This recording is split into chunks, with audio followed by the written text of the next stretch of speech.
I was at Agenda 2000, and one of the people who was there was Craig Mundy, who is some kind of high mucky-muck at Microsoft. I think Vice President of Consumer Products or something like that. And I hadn't actually met him. I bumped into him at an elevator, and I looked at his badge and said, I see you work for Microsoft. And he looked back at me and said, oh yeah, and what do you do? And I thought he seemed just a sort of a tad dismissive. I mean, here's the archetypal, guy in a suit looking at a scruffy hacker. And so I gave him the 1,000-yard stare and said, I'm your worst nightmare.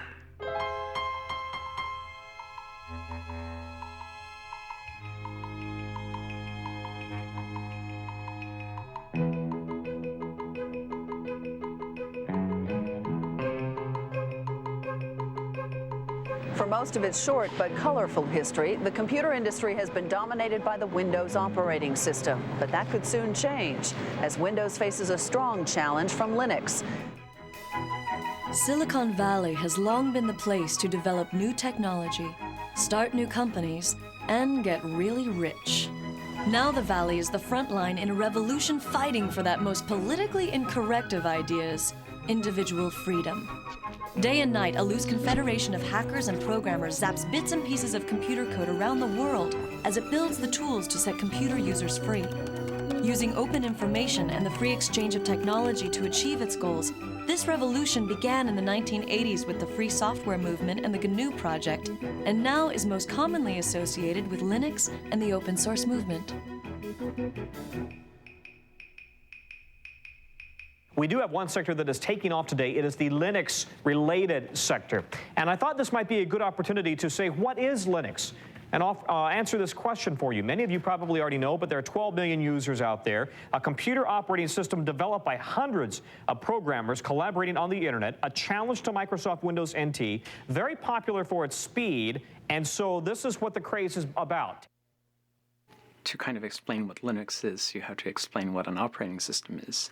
And the thing about an operating system is that you're never ever supposed to see it, because nobody really uses an operating system. People use programs on their computer. And the only mission in life of an operating system is to help those programs run. So an operating system never does anything on its own. It's only waiting for the programs to ask for certain resources or ask for a certain file on the disk, or ask for the programs to connect them to the outside world. And then the operating system steps in and tries to make it easy for people to write programs. Open source is a way for people to collaborate on software without being encumbered by all of the problems of intellectual property, having to negotiate contracts every time you buy a piece of software, have a lot of lawyers involved. In general, we just want to get the software to work, and we want to be able to have people contribute fixes to that, etc. So we sort of sacrifice some of the intellectual property rights and just let the whole world use the software. Before there could be Linux, there was Richard Stallman and the free software movement. I mean, think of Richard Stallman as the great philosopher, right? And think of me as the engineer. Richard Stallman is the founding father of the free software movement. Through his efforts to build the GNU operating system, he created the legal, philosophical, and technological foundation for the free software movement. Without these contributions, it's unlikely that Linux and open source would have evolved into their current forms today. I joined the MIT Artificial Intelligence Lab in 1971. I joined a thriving community of hackers, people who loved programming, loved exploring what they could do with computers, and they had developed a complete operating system, entirely written there. And I became one of the team that continued to improve the operating system, adding new capabilities. That was my job, and I loved it. We all loved it. That's why we were doing it. And we called our system the incompatible time-sharing system, which is an example of the playful spirit which defines a hacker. Hackers are people who enjoy playful cleverness. Well, it first started going wrong as the outside world started pressuring us to have passwords. We didn't have any passwords on our computer. And the reason was that the hackers who'd originally designed the system realized that passwords were a way that the administrators could control all the users. And they didn't want to build tools, locks and keys for the administrators to control them. So they just didn't do it. They left that out. And we had the philosophy that whoever's sitting at the computer should be able to do whatever he wants, and somebody else who was there yesterday shouldn't be controlling what you do today. When they put passwords onto one of the machines at MIT, I and a bunch of other hackers didn't like it. I decided to try a subversive sort of hack. I figured out how to decode the passwords, so by looking at the database of encoded passwords, I could figure out what each person would actually type to log in. And so I sent messages to people saying, hello, I see that you've chosen the password mumble, or whatever it was. How about if you do as I do, just type enter for your password. It's much shorter, much easier to type. And of course, with this message, I was implicitly telling them that the security was really just a joke anyway. But in addition, I was letting them in on this hack. And eventually, a fifth of all the users on that computer joined me in using just enter as their passwords. Where did the ideas that led to what is now called open source, how did that begin? Who began that? Well, it actually began with the start of computers, because at that time, software was just passed around between people.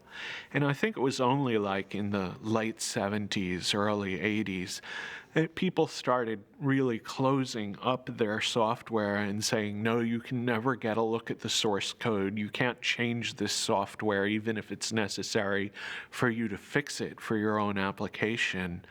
And you can actually blame some of that on Microsoft. They were one of the real pioneers of the proprietary software model. In the mid-1970s, a group of hackers and computer hobbyists in Silicon Valley formed the Homebrew Computer Club. In the club's January 31st, 1976 newsletter, Bill Gates of the recently formed Microsoft wrote an open letter to the community where he made a point-by-point argument for the relatively new concept of proprietary software. Up to that point, the practice of computer users had been to freely pass around software with not much thought given to its ownership. Known as an open letter to hobbyists, Bill Gates writes, "To me, the most critical thing in the hobby market right now is the lack of good software courses, books, and software itself. Without good software and an owner who understands programming, a hobby computer is wasted. Will quality software be written for the hobby market?" Gates goes on to write, "The feedback we have gotten from the hundreds of people who say they are using BASIC has all been positive. Two surprising things are apparent, however. One, most of these users never bought BASIC, and two, the amount of royalties we have received from sales to hobbyists makes the time spent on Altair BASIC worth less than $2 an hour. Why is this? As the majority of hobbyists must be aware, most of you steal your software. Hardware must be paid for, but software is something to share. Who cares if the people who worked on it get paid? Is this fair? One thing you don't do by stealing software is get back at MITS for some problem you may have had. MITS doesn't make money selling software. One thing you do is prevent good software from being written. Who can afford to do professional work for nothing? What hobbyist can put 3-man years into programming, finding all bugs, documenting his product, and distribute it for free? The fact is, no one besides us has invested a lot of money in hobby software.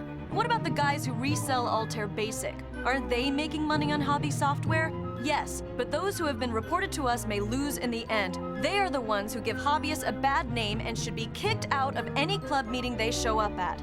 I would appreciate letters from anyone who wants to pay up or has a suggestion or comment. Signed, Bill Gates, General Partner, Microsoft." In the late 70s and early 1980s, Richard Stallman was doing artificial intelligence research and coding at the MIT Artificial Intelligence Lab. Richard had a number of negative experiences during that period which soured him on the whole idea of commercial software. Such as?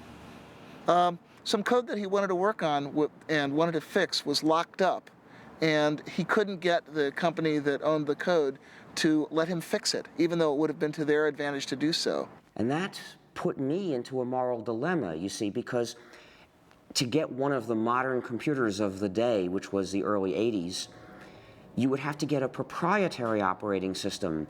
The developers of those systems didn't share with other people. Instead, they tried to control the users, dominate the users, restrict them, saying, if to get this system, you have to sign a promise you won't share with anybody else. And to me, that was essentially a promise to be a bad person, to betray the rest of the world, cut myself off from society, from the cooperating community. And I had already experienced what happened when other people did that to us, when they refused to share with us because they had signed these contracts, and it hurt the whole lab, kept us from doing useful things before. So I just wasn't going to do that. I felt, this is wrong. I am not going to live this way. And from experiences like this, he developed a profound hostility to the idea of intellectual property in software. He eventually acted this out by founding the Free Software Foundation. So I looked for another alternative, and I realized I was an operating system developer. If I were to develop another operating system, and then as the author, encourage everyone to share it, say, everyone, you come and get it, use this, form a new community, not only could I give myself a way to keep using computers without betraying other people, but I'd give it to everybody else too. Everybody would have a way out of that moral dilemma. And so I realized this was what I had to do with my life.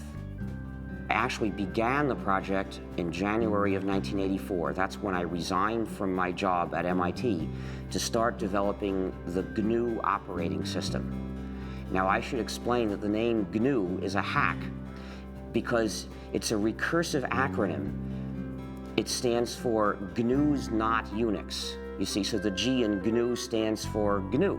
And what the name means is I was developing a system that was like the Unix operating system, but was not the Unix operating system. This was a different system. We would have to write it completely from scratch because Unix was proprietary. We were forbidden to share Unix. We couldn't use Unix. It was useless for a community. So we had to write a replacement for it. Throughout the 1980s, as Richard Stallman was building the GNU project, computer scientists from the University of California at Berkeley were developing their own free operating system. Known as Berkeley Unix, or BSD, it was based upon the Unix kernel which had been licensed from AT&T. However, due to legal problems with AT&T and fragmentation of the source code, hackers and other non-institutional users were slow to adopt it. Well, Unix consisted of a large number of separate programs that communicated with each other. So we just had to replace these programs one by one. So what I started doing was writing a replacement for one program, and then another, and then another, and then people started joining me because I published an announcement inviting other people to join me to help write these programs. And by around 1991, we had replaced practically all of them. What were some of the programs that you Well, we had to have a complete system, you need to have a kernel, which is the program that allocates resources to all the other programs. You need a compiler, which translates a program from readable source code that programmers can understand into numbers, mysterious numbers that the computer can actually run. You need other programs that go with the compiler to help do this job. You need a debugger, you need a text editor, you need text formatter, you need mailers, you need lots and lots of things. There are hundreds of programs in a Unix-like operating system. I saw Stallman's announcement. Actually, I met him in February of 1987. He came to give a 5-day tutorial on Emacs at our company. And during the day, he would explain new ways to think about Emacs and ways to extend and enhance it and to use the Emacs source code for better or worse. But in the evening, he was busily working on this compiler, and he had not yet released it to the public, so he was being a little bit careful about who got to see the source code, but I was very eager, and when he first announced it in June, I downloaded it immediately. I played with it, I got some pointers from him, and when I sent the source code back to him, he was very actually amazed at how quickly I was able to ramp up on his technology. Whenever we worked on something at Stanford or in the university, we would get, mostly at the time we were working off of machines from Digital Equipment or Sun, mostly Sun. Whenever we would get a Sun machine, the first thing we would do is we would spend literally days downloading GNU free software from the internet, building it and installing it on that Sun machine. The crucial thing about GNU is that it's free software. Now, free software refers not to price, but to freedom. So think of free speech, not free beer. The freedoms that I'm talking about are the freedoms to make changes if you want to, or hire somebody else to make changes for you if you're using the software for your business, to redistribute copies, to share with other people, and to make improvements and publish them so that other people can get the benefit of them too. Now, those are the freedoms that distinguish free software from non-free software.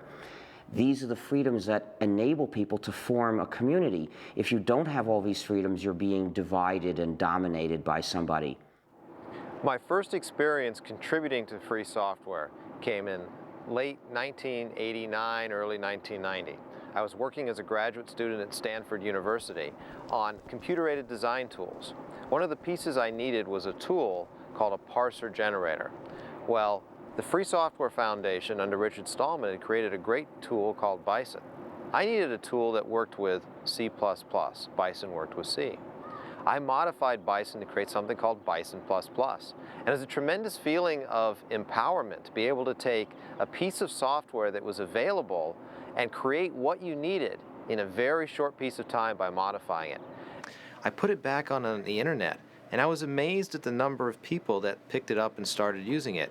In fact, I remember going to job interviews. I at various times considered just going out and getting a job, and I had gone to a job interview, and I was talking with one of the people, and I started asking them about what tools they used, and they said, gee, we use Bison++, and I said, oh, I'm the author of Bison++. Free software generally does have a copyright, it does have an owner, and it has a license. It is not public domain. If we put the software in the public domain, somebody else would be able to make a little bit of changes and turn that into a proprietary software package, which means that the users would be running our software, but they wouldn't have freedom to cooperate and share. To prevent that, we use a technique called copyleft. The idea of copyleft is that it's copyright flipped over. And what we do is we say, this software is copyrighted, and we, the authors, give you permission to redistribute copies. So we give you permission to change it. We give you permission to add to it. But when you redistribute it, it has to be under these terms, no more and no less, so that whoever gets it from you also gets the freedom to cooperate with other people if he wants to. And then in this way, everywhere the software goes, the freedom goes too, and it becomes an inalienable right to cooperate with other people and form a community. And so what is that, the license? What is that? Well, copyleft being a general idea, in order to use it, you have to have a specific example. And the specific example we use for most GNU software packages is the GNU General Public License, a particular document in legalese which accomplishes this job. A lot of other people use that same license. For example, Linus Torvalds uses that license for Linux as well.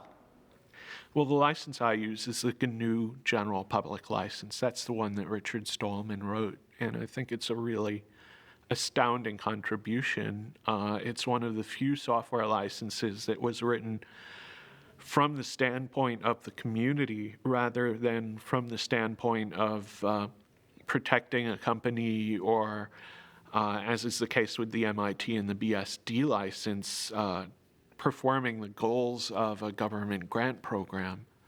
And the GPL is really unique in that it's not just a license, it's a whole philosophy that I think motivated the open source definition. I don't hide that a lot of what I do came from Stallman. A crucial step in the growth of GNU, Linux, and the free software movement was the creation of businesses based upon the software and philosophy. Ground zero for the beginning of the business phase was the Electronics Research Lab at Stanford University. Known as ERL, the lab was the place where the first GNU and Linux businesses found their inspiration. So right here is where ERL was. That would have been the entrance over there next to the Electrical Engineering McCullough building. As you walk in, you come in, you walk down the hallway down here, My office would have been about here, and then right across the hall from that was Michael Tiemann's office. Michael Tiemann took and started a company, Cygnus Software, but the idea was to sell consulting and services around the GNU free software. And, well, Michael's done very well with Cygnus. Well, I spent a lot of time working out how we were going to make money, and in the original GNU Manifesto, which is the last chapter of the GNU Emacs manual, Stallman proposed a number of different possible ways to make money. From the beginning of the free software movement, I've had the idea that there's room in it for business to be done. One of the advantages of free software is that there's a free market for any kind of service or support. So if you are using software in your business and you want good support, you have a choice of people to go to for it. You have a choice of businesses that are in the business of providing you with support. So they're going to have to, in general, give you good support, or you'll go to somebody else. With proprietary software, support is a monopoly. There's one company, typically, that has the source code, and only they can give you support. So typically, you're at the mercy of a monopoly. That's the case, for example, with Microsoft. So no wonder the support is so bad. The benefits of free software were tremendous, but the cost of supporting it internally made managers very, very nervous. And so the fundamental idea I had was, if we could build a model that could deliver 2 to 4 times of support and hand-holding capability that an internal engineer could provide, and we could do it at 1/2 to 1/4 the cost, that would meet the test of whether or not people would actually buy. And by about the fall of that year, we had all of the things worked out about who we needed on the technical team, what the terms of the sale would be, what the key price points were, and we actually received our incorporation in November of 1989. One of the most difficult things in starting our company was actually finding a name for it. I explained this to one of my friends. We were having difficulty, and he returned an email message that basically just had a bunch of words with the name GNU in it. And Cygnus was the one that looked least obnoxious and least obscene. I can say very clearly that Cygnus was the first business that specialized in free software. Cygnus supported free software, filled a very essential niche because we had this great software. You could get it for nothing, but you couldn't get support, and they made their money by charging for support. The GNU project started by building a toolkit of basic development tools such as a C compiler, a debugger, a text editor, and other necessary apparatus. And their intention was eventually to develop a kernel to sit underneath those and be the center of the operating system. By about 1990, they had successfully developed that toolkit, and it was in wide use on a great many variants of Unix, but there was still no free kernel. The kernel happened to be one of the last things we started to do, and we had started it not long before. And that's when Linus Torvalds came along. Linus or Linus? What's your preferred pronunciation? When I speak Swedish, it's Linus. When I speak Finnish, it's Linus. When I speak English, it's Linus. And I really don't care how people pronounce my name. But Linux is always Linux. He developed a kernel and got it working faster than we got ours working, and got it to work very nicely and solidly. His kernel is called Linux. The initial goal was my very personal goal, to be able to run a similar environment on my computer that I had grown used to at the university computers. And I could not find anything that suited me for that, right? So having been doing computers for all my life, basically, at that point I just decided that I'll do my own. Most of the inspiration early on came from Sun OS, which was what I was using at the university at the time. Which university? University of Helsinki in Finland. From 1991 to about 1993 was really, I guess, the infancy period of Linux. That was when it was still only alpha or beta quality. It was relatively unstable, although even then it was a good deal more stable than a lot of what are now called production operating systems. Linus used the traditional tried and true method of writing one program that does the job, and he got it to work quickly, in fact, faster than I would have thought was possible. The term for it is monolithic, which means that basically the OS itself is one entity, indivisible, while in a microkernel, the operating system kernel is actually just a collection of servers that do different things, and then they have a common protocol for doing communication between themselves. So why is it that if the GNU project had so much lead time, so to speak, doing this, why is it that he was able to kind of come in at the tail end, Well, so to speak? we actually started the GNU herd not long before he started Linux. And as it happened, though, we chose a design that's a very advanced design in terms of the power it gives you, but also turns out to be very hard to debug.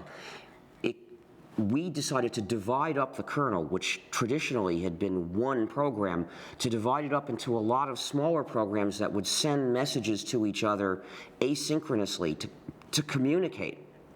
And the problem is that that style of programming has a great deal of potential for bugs, which are often very hard to figure out because they depend on does this program send this message before or after this one sends that message. And the result was, it took us years to get the thing to work. What is Linux's relationship to the GNU project? Well, there's relationships to GNU on kind of multiple levels. One is just a philosophical level of thinking that making your source open is a good idea. When Linus developed the kernel, he wasn't doing it for the GNU project, he did it independently. And he released it independently, and we didn't know about it, but some of the people who did know about it decided to look for what else they could find to put together with that kernel to make a whole system. And they looked around, and lo and behold, everything they needed was already available.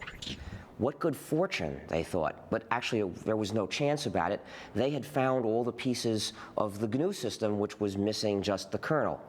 So when they put all that together, really they were fitting Linux into the gap in the GNU system, but they didn't know that. There's a lot of these programs done by the Free Software Foundation and done by other people like Linux, and there's a symbiosis between Linux and the programs, so that the programs run on Linux and at the same time, and they take advantage of Linux as a platform, while Linux takes advantage of the programs by just being able to use them. What programs? For the main one is actually the GNU C compiler, which without a C compiler it would not have been possible to make Linux or most of the open programs available. Linux uses the GPL, and I agree with the kind of philosophy behind the GPL. That said, the GPL itself is not a very pretty document, which is probably just because no lawyers can ever be very pretty.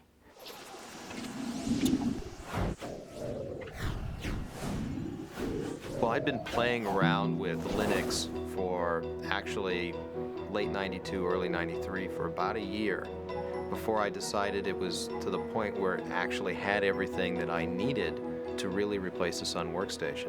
And I was looking for a way to have a Unix workstation at home. At the time, we used Sun Spark stations in the office at Stanford. Those machines cost us about $7,000. Now, I desperately wanted a Unix machine at home. There's always this thought you get as a graduate student, gee, if I could work at home, then I would be so much more productive. I would graduate sooner because I would finish my thesis sooner. Well, is it true? Well, you can judge, you know. Most people end up spending a lot of their time becoming more productive so that if they ever actually worked on their thesis, they'd finish it in a day. It takes a while sometimes. So I decided I wanted a Unix machine at home. And I went out there and was able to use Linux together with a PC. For about $2,000, I put together a system that was 1.5 to 2 times faster than that $7,000 Sun Spark station. That was absolutely amazing. I had 1.5 to 2 times the speed at 1/3 to 1/4 the price. Light bulbs went off. I knew there was an opportunity here. This was a chance to really do something better than what Sun has done around open source. and Linux? I called it Linux originally as a working name, and that was just because Linus, and the X has to be there. It's Unix. I mean, it's like a law.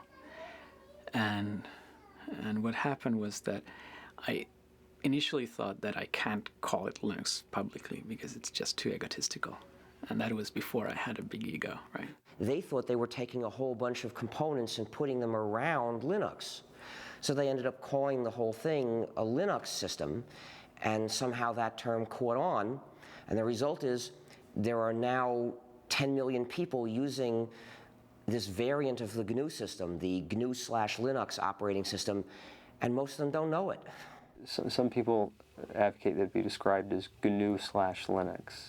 I mean, what's your thought on that? Is that justified, or? Well, I think it's justified, but it's justified if you actually make a GNU distribution of Linux. The same way that I think that Red Hat Linux is fine, or SUSE Linux, or Debian Linux. Because if you actually make your own distribution of Linux, you get to name the thing. But calling Linux in general GNU Linux, I think, is just ridiculous. I got involved in fall '93 because I was sent a copy of the first CD-ROM commercial Linux distribution, which was called Yggdrasil. It was produced by Adam Richter. And I got a copy because I had been myself writing free software for a long time, since the early 80s. I was actually one of the early GNU contributors myself. And I was absolutely astonished. I was completely astonished because I'd been a software engineer for nearly 15 years at that point, and according to all the rules I knew about controlling complexity, keeping your project groups small, having closely managed objectives, Linux should have been a disaster, and it wasn't. Instead, it was something wonderful, and I was determined to figure out how they were getting away with that. In order for Linux to grow beyond the world of the computer programmer, it needed a use, an application that made it a must-have technology. That threshold was crossed with the development of a program that made complex websites possible. That program is the Apache web server. The killer app of Linux was undoubtedly the Apache web server.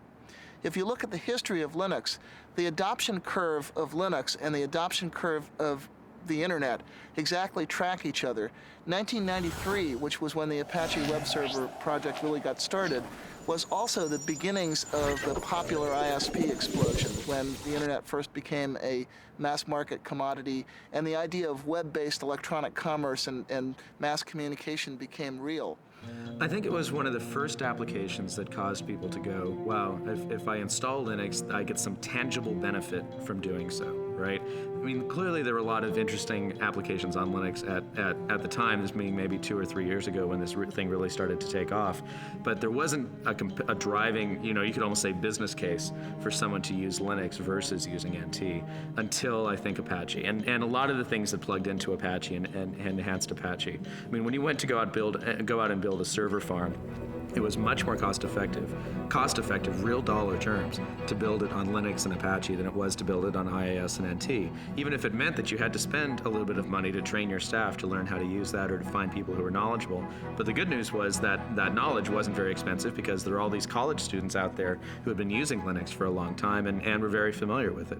If you look at the trend curves in web servers, Apache has steadily been gaining in market share ever since. It's up to something like 66% now. It's steadily clobbered all of the closed source competition. And that's because it's more reliable, it's more flexible, it's more extensible. It does what webmasters actually need. And the combination of Apache and Linux found its way into a great many commercial shops. Essentially, Apache became the application that motivated internet service providers and e-commerce companies to choose Linux over Microsoft's Windows. It would probably run best on Linux and on FreeBSD. And the reason is the communities around those operating systems are also the communities that contribute the most back to Apache, right? And they were also the operating systems that internet service providers started using very heavily as well. And internet service providers really liked Apache because it allowed them to do a lot of different things that some of the commercial web servers didn't, such as the ability to host more than one website on a single box, which clearly if you're an ISP and you have 40,000 users and they all want their own website is going to be pretty important to you. One of the key factors in the growth of Linux was the creation of companies that specialized in the distribution and support of the operating system itself. Among these companies, Red Hat Software is the best known. Red Hat started as the product of Mark Ewing. While he was working at IBM, he wanted a little better Linux distribution. He started playing around. Found out he spent more time maintaining his Linux distribution than he did working on his new project. So he sort of started the distribution itself. He met up with Bob Young, who at the time was running a company called ACC Bookstore, which was a mail-order PC Unix catalog. And Bob kind of knew he wanted something, more his own to market rather than reselling other people's products, and he was fairly good at marketing, and Mark knew he needed some marketing help because he was fairly good at the technical parts, so they kind of got together. I started working with Red Hat in May of 1995, basically right out of NC State, along with Eric Trowan, who me and him combined make up employees number 4 and 5. And we actually reported to work at an apartment that Mark Ewing used to live in. We took it over as kind of the development part of Red Hat Software, and stayed that way till about November of 1995 when a toilet we had in the apartment kind of exploded, flooded our downstairs neighbor, and she got a little upset, and the apartment folks found out we were running a business there instead of actually living there at the same time, so they decided to throw us out. So at that point we had about a week to go find our first office, which we did, and get ourselves moved in a hurry. So.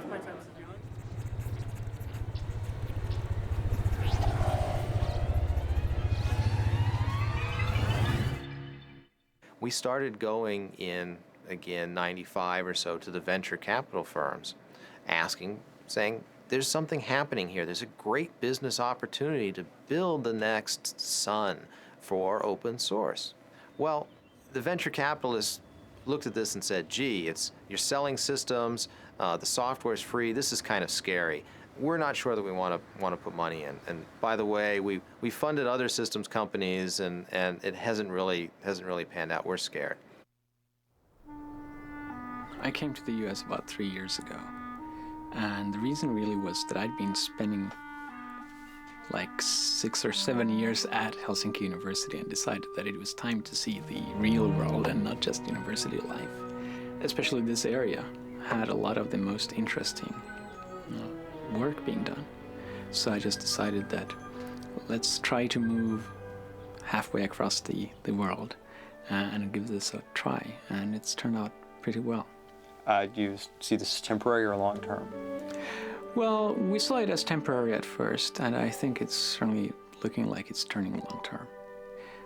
Our youngest daughter is both a US and a Finnish citizen because she was born here, and the older one is speaking both Swedish and English, so.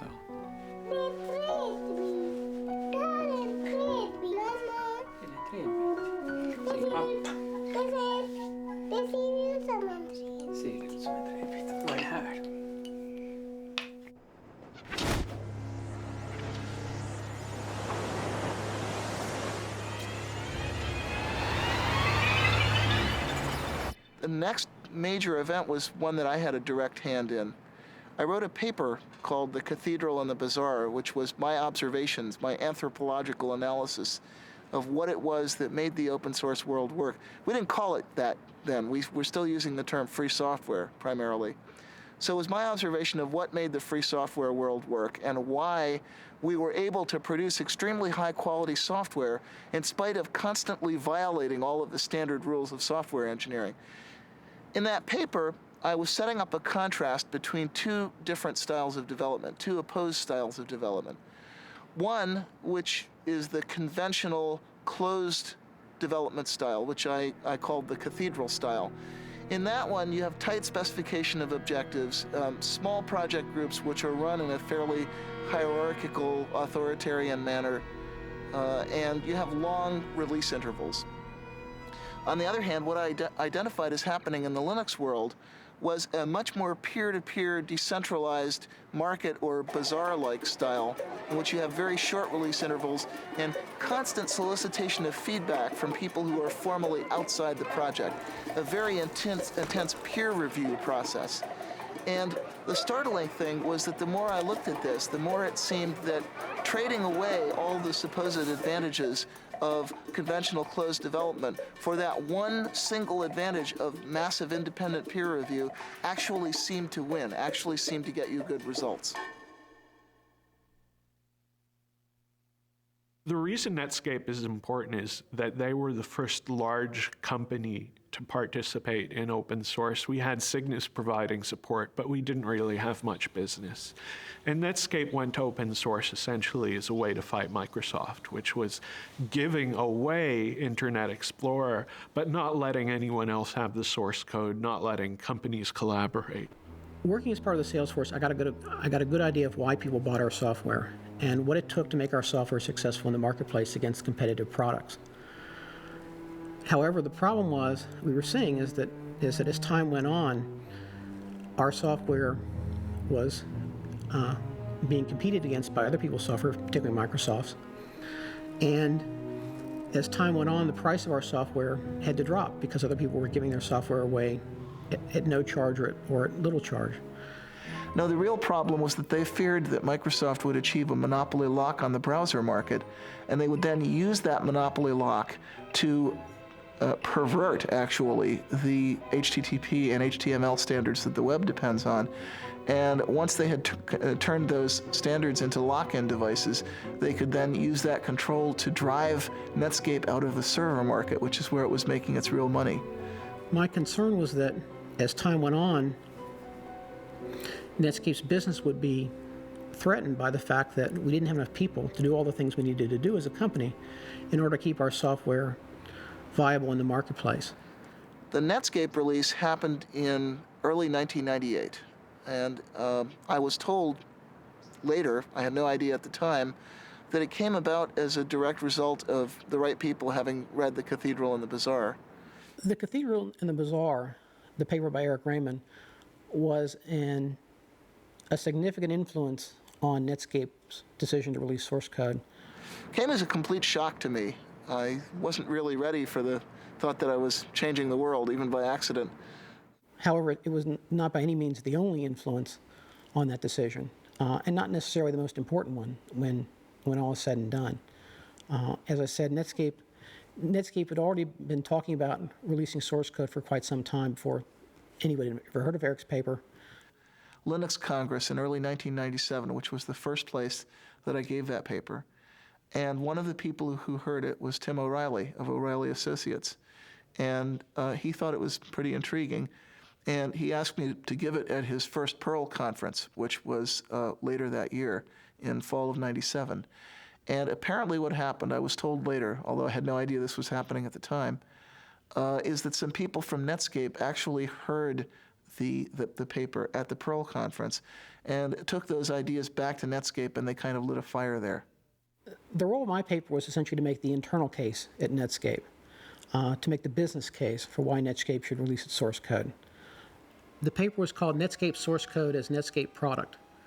A strange title. Essentially, what the title meant was that, in my opinion, we needed to think of source code not just as something that was used in creating our products, but as something that was a product in its own right, something that customers might use, that other people might use. I then looked at what the business models might be if we release source code for our products. How would we license them? How would we sell products in this environment? Then I looked at the competition, particularly Microsoft. What would they be likely to do if we release source code? Was there some way they could use our source code against us? I used Eric's paper as an example of how distributed development could work, how a company could develop software not just using their own people, but also working with people on the internet. That's why I included a reference to Eric's paper in my paper. Once my paper was circulated, the people who read my paper would naturally enough find a reference to Eric's paper and read that as well. And who was involved in making that happen at Netscape? Primarily, the person who made the actual decision was Jim Barksdale. And this turned out to be important later, that our big win, the big score that gave us mainstream visibility and credibility with investors, came not because of bottom-up evangelism from a bunch of engineers, but because one strategist at the top saw the potential power of this method and then essentially imposed that vision on everyone underneath him. When I completed the paper, I first gave a copy to Mark Andreessen, who was co-founder of Netscape and was at the time in the senior management team at Netscape. Mark then gave a copy of the paper to several other people within Netscape management, including Jim Barksdale. I'm not sure exactly when Jim and the other senior managers made the actual decision. I believe it was in early January sometime. Netscape actually announced that it was going to release the source code on January 22nd, at the same time that they released that they were going to give Communicator away for free. When Netscape decided to release the source code, people sort of got a wake-up notice that said, hey, maybe there is something to this idea of releasing source code and doing development with people outside your company. So Netscape's decision brought a lot of public attention to the idea of free software, what became known as open source, and brought a lot of attention to the Linux operating system, which was one of the most prominent examples of open source software at that time.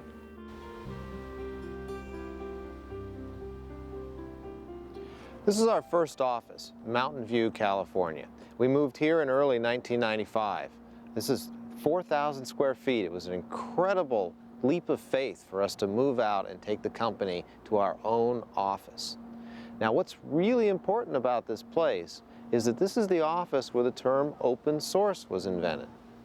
If you walk into an executive's office and you say, free software, okay, if you're lucky, the response you'll get is something like, free software must be cheap, shoddy, worthless.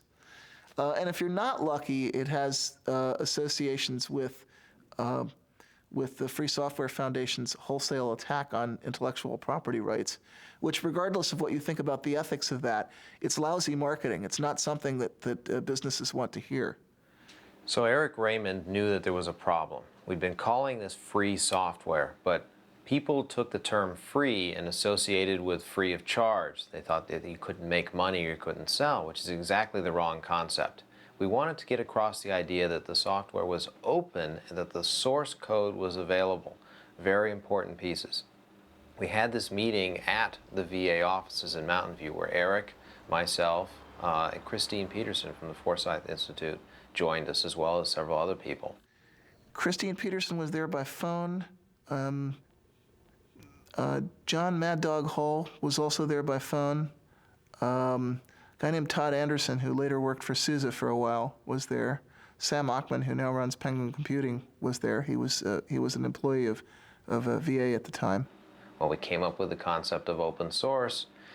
We called Linus, in fact, and asked Linus if he liked it. He was interested. He liked it. Eventually, we came up with something that replaced free software. So that was the beginning of open source. How did you choose the words open source? Do you remember? I think Christine Peterson was the person who really came up with the idea. We wanted, again, the idea that the source code was out there and it was open. There weren't many choices. Well, since the first three recipients have spoken for the open source movement, I think I should speak about the free software movement. The open source movement focuses on practical advantages that you can get by having a community of users who can cooperate on interchanging and improving software. I agree completely with the points they make about that. The reason why my views are different, why I am in the free software movement rather than the open source movement, is that I believe there's something more important at stake, that freedom to cooperate with other people, freedom to have a community is important for our quality of life. It's important for having a good society that we can live in, and that is, in my view, even more important than having powerful and reliable software. But I think some of the people in the free software camp are a little scared by the commercialization. And, of course, a rebel is put off by success. I think that commercialization is very important. We want to mainstream this software. And I work with Richard Stallman, who's the gray-haired man of free software, on a regular basis. And I don't feel I have any philosophical differences. Me as author of the open source definition, and he is originator of free software as an organized thing, except for one thing. Richard wants all software to be free, and I think that free software and non-free software should coexist. That's the only difference we have. we decided early on that what we needed a definition. We needed a kind of meta license to define the term open source. And what we came up with is a document called the Open Source Definition. It's derived from the Debian Free Software Guidelines that were originally written by Bruce Perens. I had written the original draft of that, discussed it for a month with the Debian developers. Debian is a Linux distribution, and made it their project policy. And Eric and I decided to relabel what we'd written for Debian as the open source definition, and to say open source is software that gives you a list of 9 rights, which is in the open source definition. The first right is free redistribution. This doesn't mean free as in no price, it means liberty. You have to be free to redistribute your software to someone else, and actually no price is a side effect. You can charge for that redistribution or not. It has to come with source code so that someone can maintain a program. If they go from a PC to a Mac, for example, they can change the software. Derived works have to be possible. If someone has to improve your program, they should be able to distribute the result. There's a provision about integrity of the author's source code, which says that the author can sort of maintain their honor, and if you make a change, you might have to change the name of the program or mark out your change very clearly so that your change doesn't reflect on the author. There's no discrimination against people or groups. The example I usually use is you can't stop an abortion clinic or an anti-abortion activist from using the software. There's no discrimination against fields of endeavor, and that means the software has to be usable in a business as well as in a school. The license has to be distributable. In other words, I have to be able to give that license to someone, and that license then should work if that someone gives it to yet a third person. The license can't be specific to a product. In other words, if I distribute my software on a Red Hat system, the license can't say, you can't distribute this on a SUSE or a Debian system.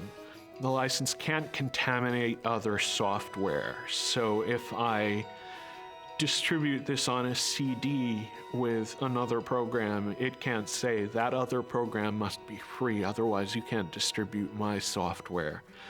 And then the only other part of the open source definition is a list of licenses that were accepted.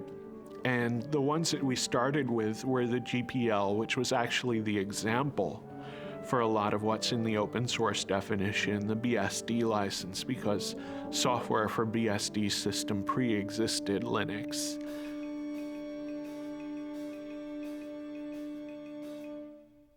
I think the next moment that I thought was really pivotal was when the database vendors flipped over, which happened about 3 months sooner than I expected it to. It actually happened in late July, early August, that we got commitments to do Tier 1 ports from Oracle and Sybase and the other key database vendors. And why was that critical? Because we knew that in order for the open source story to be credible, and especially in order for the Linux story to be credible, we'd have to get commitments from independent software vendors to do ports of their applications to these platforms. And I was actually kind of worried. I felt that we were in a window of vulnerability between the time that we announced the open source campaign and the database vendors flipped over. That was the point at which hostile action by Microsoft or other closed source software companies, that was the point at which a serious marketing blitz might actually have sunk us. But once the big database vendors flipped over, that opened the way for other ISVs. That started a snowball effect going. Every 6 months or so, I would come back to the venture capitalists and I would show them the new numbers, showing more and more people adopting Linux, the new people porting, new users, and I'd show them our customer list. And our customer list was getting much more impressive. It was people like Cisco that were beginning to appear. People like, the .com companies were starting to show up on our customer list. And eventually the venture capitalists, they kept looking at it and they kept saying, oh, we can't quite do it. Finally, Linus appeared on the cover of Fortune because there was something happening with open source. Well, at that point, the the venture capitalists couldn't ignore it. They just got sick of hearing about Linux everywhere, and they got tired of me just, showing it to them every at that point almost every week. So they decided it was time to invest, that there was something happening. Well, I announced open source to the world on the internet. I did a lot of the early administrative work of starting the open source initiative. And I think 6 months later, I was reading the words open source in the news all the time and was totally astounded. And a year later, I believe Microsoft was talking about releasing some source code. And someone in the press asked Steve Ballmer if they were going to open source their code, and Steve Ballmer said, well, open source means more than just releasing the source code. And I realized that he had read my document and understood it and was now telling the press about this.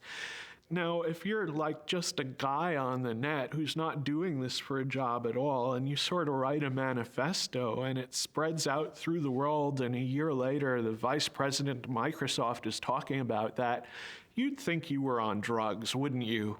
But that's what really happened.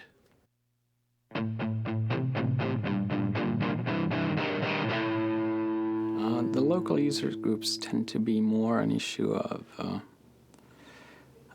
building a social network, especially getting people familiarized with the issues, also just acting as a kind of support network for people who do not, for example, have the ability to pay for a commercial support network. So one thing they're doing in this area, for example, is they're making these, I think it's once a month, they're having install fests, which means that people who have problems getting Linux installed on their machine or have some issue, I mean, maybe they've actually installed Linux but want to set up the network in a specific way, can actually bring in their machines to this users group meeting. And there's a lot of people there willing to help who've maybe seen that problem before.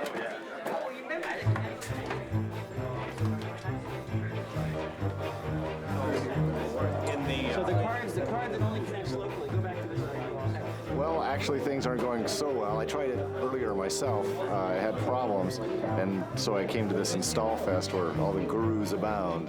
Hopefully, I'll have better luck getting it in.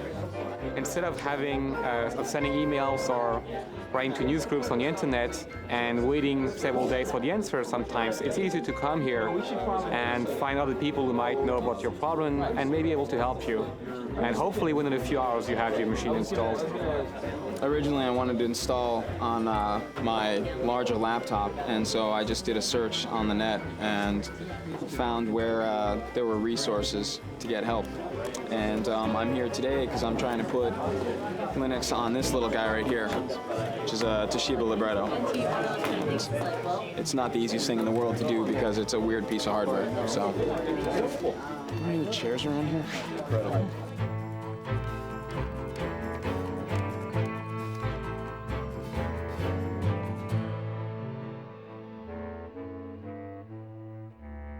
I think the Department of Justice case has made people aware of the fact that you should at least look for alternatives to Microsoft, and maybe Microsoft isn't the American dream after all. And that kind of shift in perception, you can very clearly see that people just took Microsoft for granted. And maybe they're still buying Microsoft, but at least they're kind of more aware of the issue these days. Microsoft actually used Linux as defense. They used Linux to ground a claim that they don't have a monopoly because Linux could essentially push them off their catbird seat at any time. It was a very ingenious argument, totally specious, because it didn't do anything to answer the charge that they had previously engaged in bullying and various anti-competitive practices, but it was clever of them. In an event, the judge didn't buy it. Well, ordinarily we in the Linux community are rather wary about letting Microsoft become the issue, but there was a Slashdot article about December of '98 where a fellow named Matt at the Noodle had pointed out that a gentleman in Australia had managed to receive a refund for the unused copy of Windows that came with his computer. So he declared the 19th of January, was it January? It's February, I'm sorry, the 19th of February, he declared the 19th of February Windows Refund Day, and he encouraged everyone to go to their computer manufacturers and return their unused copies of Windows as it was specified in the Windows End User License Agreement. Yeah, it's important to remember that in the license itself it says that you can receive a refund if you don't use the software, and that the manufacturer is bound by law to do this, or at least bound by contract. And we found that, you know, if you called up these manufacturers, they basically said, "It stopped bothering me, kid," and hung up on you. We didn't really want to sort of give out the location of where we were going to meet until, you know, at the very last second. So what we did is we had people meet at places that we could control in the different towns around here. So I was the San Jose marshal, and I believe, Nick, you were the San Francisco? Rick Moen and I did San Francisco. Right. Yeah. And so we had maps there, and we handed them off to everybody who was coming. Well, we actually met at a Denny's that's just outside the Foster City limits, Foster City city limits, which meant also that it was just outside the Foster City police jurisdiction, which meant that any incidents that happened at the meeting point happened in the jurisdiction of San Mateo, and if they told us to get lost, we'd say, fine, we're going to Foster City, bye. It's sort of the Dukes of Hazzard method of avoiding the cops, so. Well, actually, we marched on the other side of this building. We marched around and up onto the parking structure that's up there. And that's where Microsoft had a reception laid out for us with drinks and a big sign that said, you know, Microsoft welcomes the open source community. And the local news cameras got shots of Eric Raymond and the Microsoft representative. The Microsoft story seemed to mostly be that this was not an issue for Microsoft, but rather from the OEMs. So we all needed to go back to our computer manufacturers and try yet again to try and get a refund from them. We responded to them saying, you know, we've tried that, it's not possible. We need Microsoft to take action at this point. And they just repeated the tagline over and over again. You need to go to the OEMs, the manufacturers, and get your refunds there. We had about 150 people, probably about half of which had signs and such, so. Well, we ended up actually right in this courtyard here. Basically, we originally gathered outside. Various people sent groups in. People from the FreeBSD camp sent a couple folks in. We had Eric, Raymond, and Chris actually tried to go up eventually. And, they had blocked the elevators off to us. Where were their offices? Their offices are right up here on the 9th floor. We got some really nice press out of it. And we think as a result, Toshiba made it possible for you to buy laptops without the operating system on it. So it's a small victory, but well, and even now, companies such as IBM and a lot of other computer manufacturers are allowing you now to buy machines that don't have Windows on them.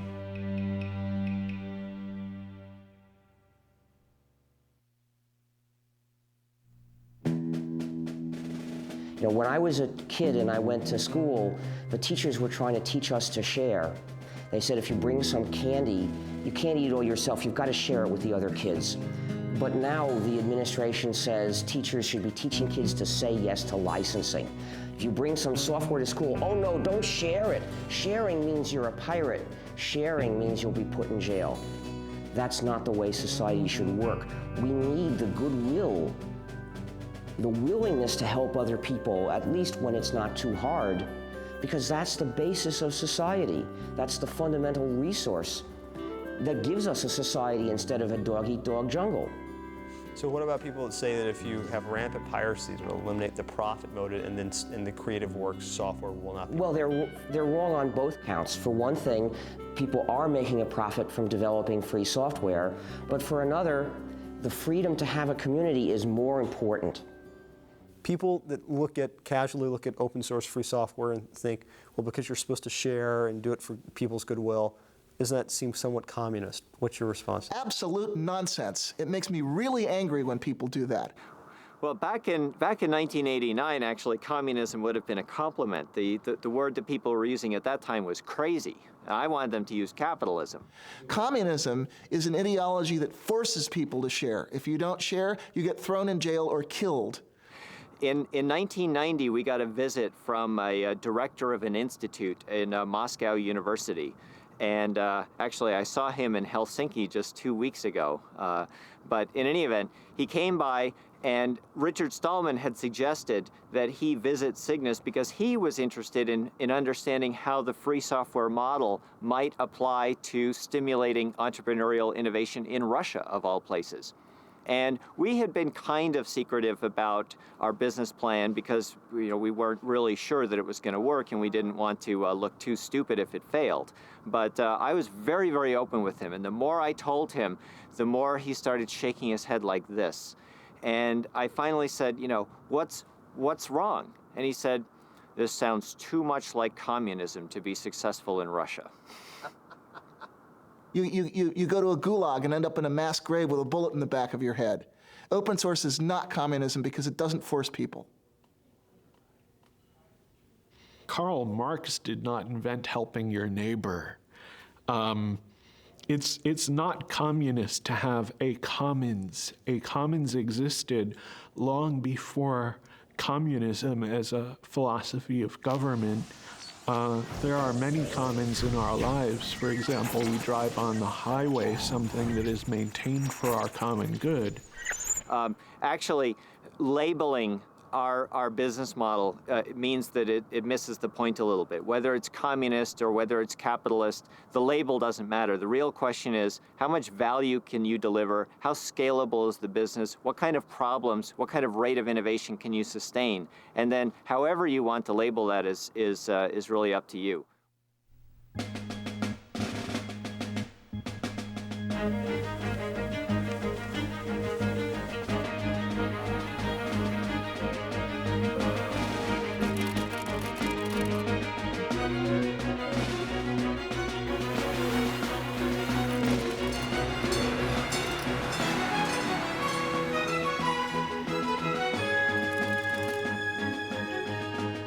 A lot of people described that August Linux World as Linux's coming out party.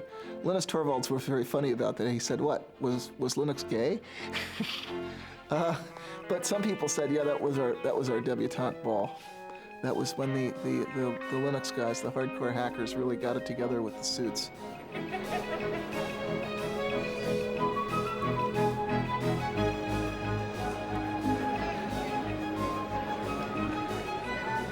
At 3 p.m. on August 10th, 1999, Linus Torvalds delivered the keynote address at Linux World. The crowd of 6,000 people began lining up at 12 noon.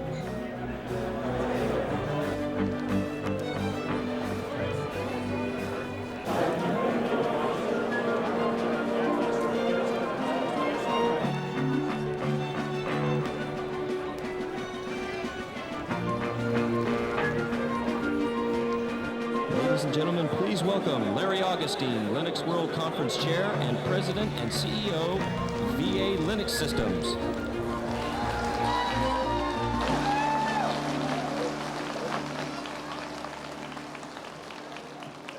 These guys have to clap. I pay them. Thank you all for being here.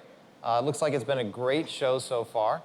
If you'll indulge me for a moment, I'm going to try and avoid the glare of the lights and just I still think there's a lot of people, even though this is the second show, I still think there's a lot of people who don't quite get what it is that's so exciting about Linux. So there's this great show going on next door, there's huge exhibits and everything, but it's the people out here that are the real contributors, not those companies. The person on next, I know you all know, so I don't have to give anything in the way of introduction.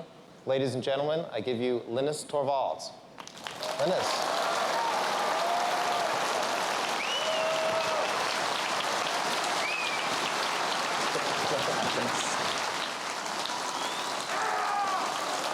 Calm down.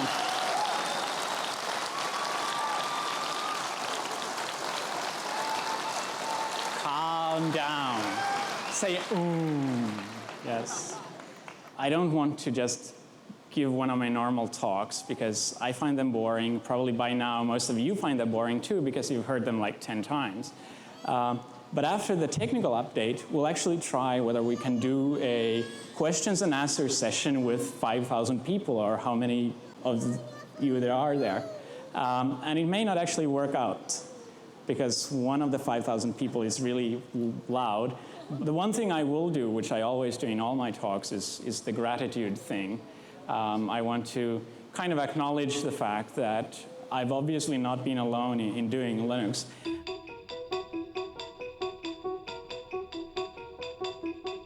Red Hat up 228%. This is the IPO that everybody was waiting for. They, of course, are behind the Linux operating software. RHAT.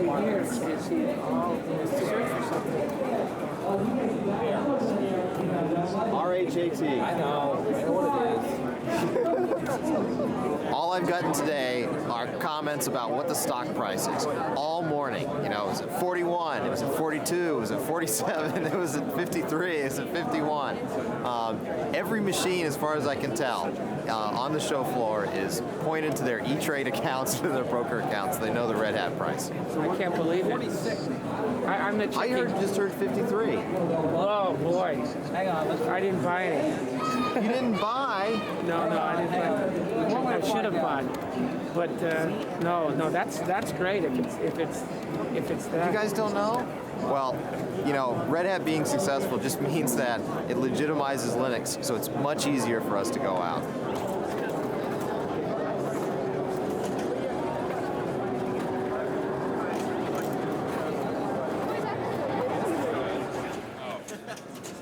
Yeah, our made-for-digital homoerotic adventure tapes. The government confiscated that one. Yeah. It's kind of been a little bit divided.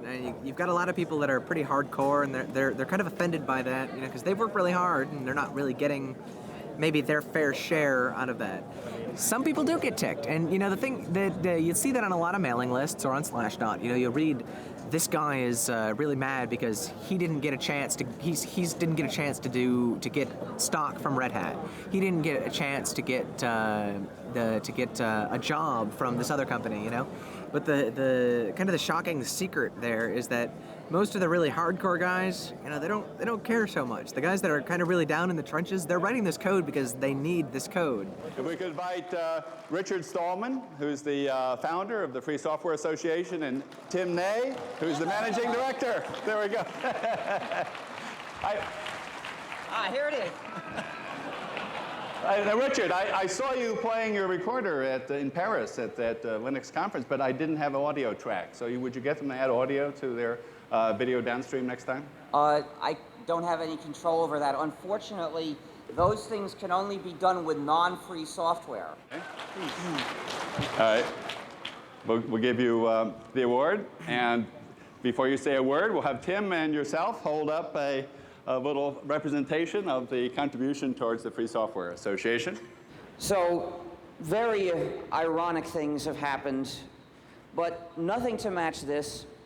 Giving the Linus Torvalds Award to the Free Software Foundation is sort of like giving the Han Solo Award to the Rebel Fleet.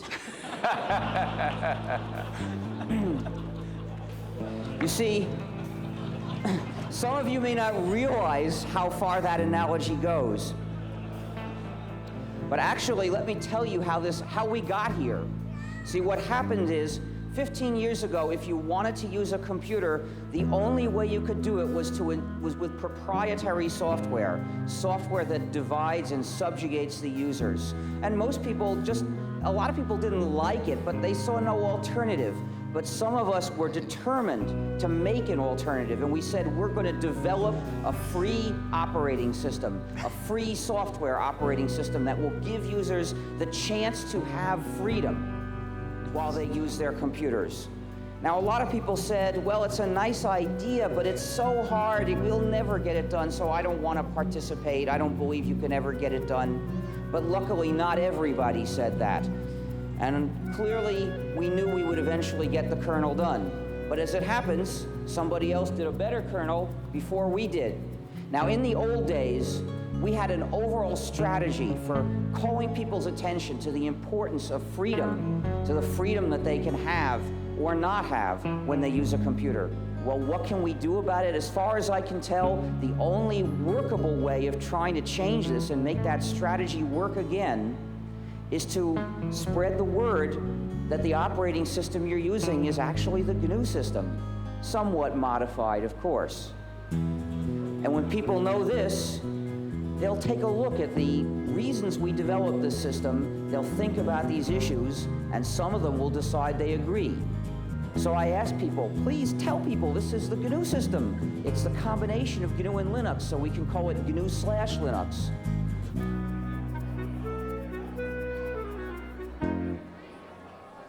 So Larry, when you were at Stanford 8, 9 years ago doing your PhD, did you ever think you'd be in this position? No. All kidding aside.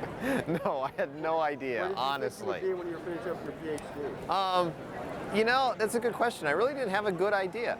I mean, here we are on this huge show floor.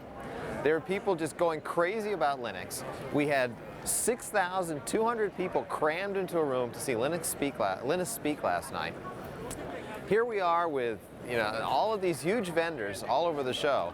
It's just, you have no idea that this is going to happen. I mean, this is just this little operating system that we were happy with, that a few people cared about. You know, I thought I'd have a nice little consulting business, and here I am suddenly with all of this huge show going on. It's just incredible. I mean, a year ago, you could look and say, you know, this is going to be big. And everyone's standing at the show going, you know, the show was big last year. Is it going to be as big this year? Then you remind them, you know, last year was only 6 months ago. Then they go, oh, Linux time.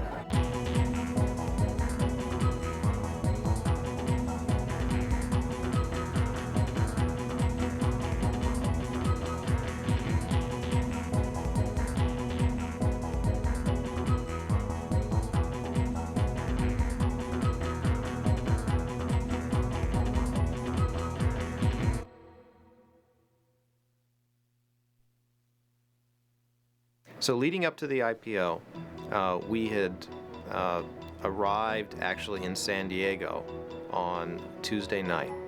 We spent Wednesday morning meeting investors in San Diego. We flew up to San Francisco. Spent Wednesday afternoon meeting investment firms in San Francisco. Then on the Thursday morning of the IPO was when our stock would be traded publicly. So it was nice that we had ended the tour in San Francisco, because we could go to the Credit Suisse trading desk the next morning to watch the public offering. And in San Francisco, being close enough to the company and to our families, we could invite people up to actually join us in the first trade. So I invited my wife, and we invited Linus and Tova and a number of other friends and people who worked in the company to join us. Whenever we invite Linus and Tova, they have 2 young children, and I have a daughter, Andrea, and we always bring the kids along. So we went into the Credit Suisse trading floor with all these traders, and there are these 3-year-old kids running around and chasing each other around the show around the trading floor. So Linus and I walked in, and we walked up into the trading floor, and everyone was very excited. And we kept asking them, "Well, how's it going? Are things going okay?" And they said, "Oh, it's we're really excited. We think things are going well. We don't want to say, you know, we don't want to jinx anything." We walked in, there was a big screen TV showing CNBC, and it was amazing to us, but the theme for the day was Linux. Now, we have an IPO that's going to go today, and when I mean go, it is going to go. The estimates I'm hearing are staggering, but watch VA Linux Systems. It goes at 1240 today. The symbol is LNUX, a provider of large-scale computer service and workstations specially designed for the Linux operating system. The original range on this IPO was $11 to $13, then $21 to $23, then $28 to $30, priced at $30. And the estimates I'm hearing, I don't want to repeat because I don't have a confirmation, but if they're true, they will blow your mind when this stock takes off at 1240. I turned to Linus and I said, "Gee, did you ever think, you know, you'd walk in here someday and Linux would be the theme on CNBC?" And Linus, in his joking way, said, "Oh, absolutely." So we walk in and they show us the buy and sell orders coming in, and it's incredible. We're seeing numbers like $320, $340 a share, and I'm just in complete shock. You know, this is over 10 times where we priced the offering. It was incredible. And I remember Linus just kind of sort of patting me on the back and saying, just, you know, relax. And it was pretty exciting to see that. I mean, it was just amazing. We were stunned. We were lucky that we were able to get back to the offices. We had been in San Francisco, so we could come back to VA's offices to see everyone in the office for the IPO. We got back, we had, everyone was obviously very excited. The IPO had done just tremendously well. We had a little party that we put together. It was interesting. While we were celebrating, though, there were plenty of people that were still trying to work. I recall cries of, "Be quiet, we're on the phone, we're working," as we went into the offices. One of the things I did was I gave the roadshow presentation for the employees back at the office so they could have an idea of what we'd been telling investors and understand exactly what we'd put together for them. But again, the story of the day is VA Linux now up 766% to $235 to $265. Sue, the best performing IPO ever. Here it goes. Sycamore Networks was priced at $38, surged to $270. This has just beat it. And by the way, so how do you feel about potentially billions of dollars of wealth being created from your creation, but you're not necessarily directly cashing out? So if I hadn't made Linux available, I mean, I wouldn't have gotten any money that way either. So I mean, it's a win-win situation. Just the fact that there are a lot of commercial companies means that there are a lot of Linux people who used to work on Linux kind of on the side. And now they get paid for doing what they wanted to do. And that helps me in the sense that I wanted them to work on Linux anyway.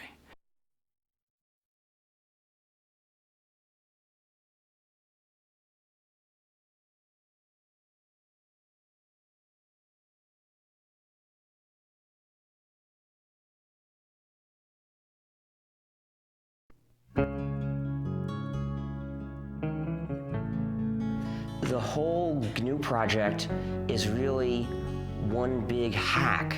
It's one big act of subversive, playful cleverness to change society for the better, because I'm only interested in changing it for the better, but in a clever way. Hi, we're the GNU Stallmans, and this is the free software song. Join us now and share the software. You'll be free, hackers, you'll be free.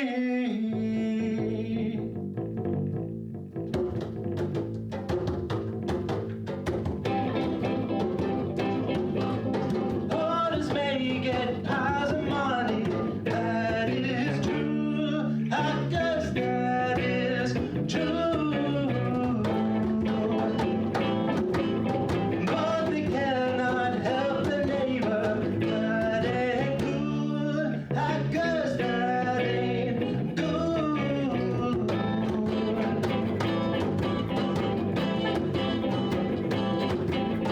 When we have enough free software at our core, hackers at our core,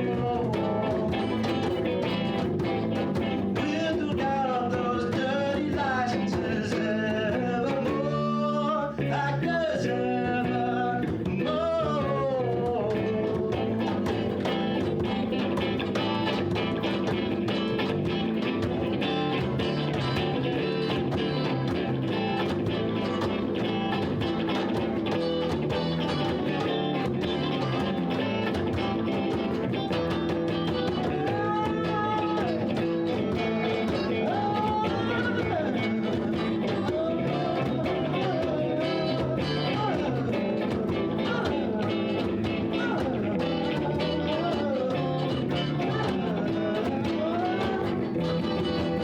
Join us now and share the software. You'll be free, hackers, you'll be free.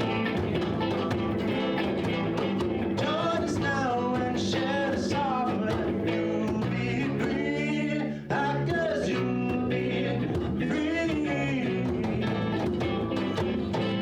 Well, you'll be free, oh, you'll be free. Well, to know that you'll be free, what you'll be free. Well, to know that you'll be free, that you'll be free. Oh, that you'll be free,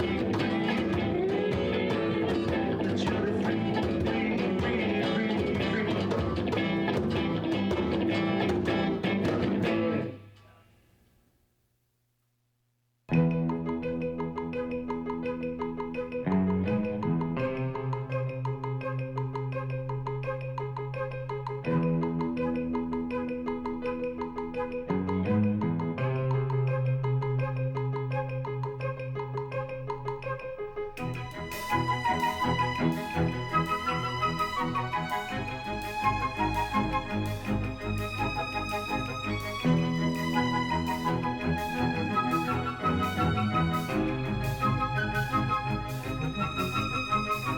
free.